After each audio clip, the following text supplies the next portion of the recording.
إنما حرم عليكم الميتة والدم ولحم الخنزير وما أهل به لغير الله فمن اضطر غير باغ ولا عاد فلا إثم عليه إن الله غفور رحيم إن الذين يكتمون ما أنزل الله من الكتاب ويشترون به ثمنا قليلا أولئك ما يأكلون في بطونهم إلا النار ولا يكلمهم الله يوم القيامة ولا يزكيهم ولهم عذاب أليم أولئك الذين اشتروا الضلالة بالهدى والعذاب بالمغفرة فما أصبرهم على النار ذلك بأن الله نزل الكتاب بالحق وإن الذين اختلفوا في الكتاب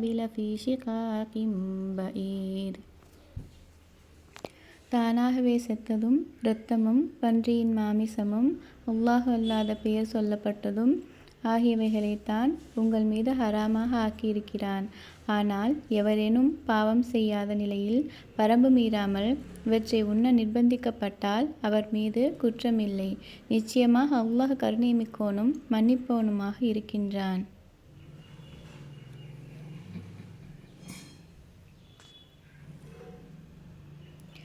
எவர் அல்லாஹ் வேதத்தில் அருளியவற்றை மறைத்து அதற்கு கிரயமாக சொற்ப தொகை பெற்றுக்கொள்கிறார்களோ நிச்சயமாக அவர்கள் தங்கள் வயிறுகளில் நெருப்பை தவிர வேதனையும் உட்கொள்ளவில்லை. மறுமை நாளில் அல்லாஹ் அவர்களிடம் பேசவும் மாட்டான், அவர்களை பரிசுத்தமாக்கவும் மாட்டான். அவர்களுக்கு துன்பம் தரும் வேதனையும் உண்டு.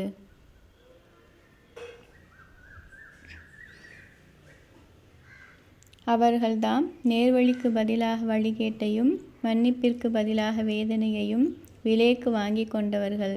இவர்களை நரக நெருப்பை சகித்து கொள்ளச் செய்தது எது? இதற்கு காரணம் நிச்சயமாக அல்லாஹ் வேதத்தை உண்மையுடன் அருள் செய்தான். நிச்சயமாக இன்னும் இவ்வேதத்தில் கருத்து வேறுபாடு கொண்டவர்கள் சத்தியத்தை விட்டும் பெரும் பிளவிலேயே இருக்கின்றனர்.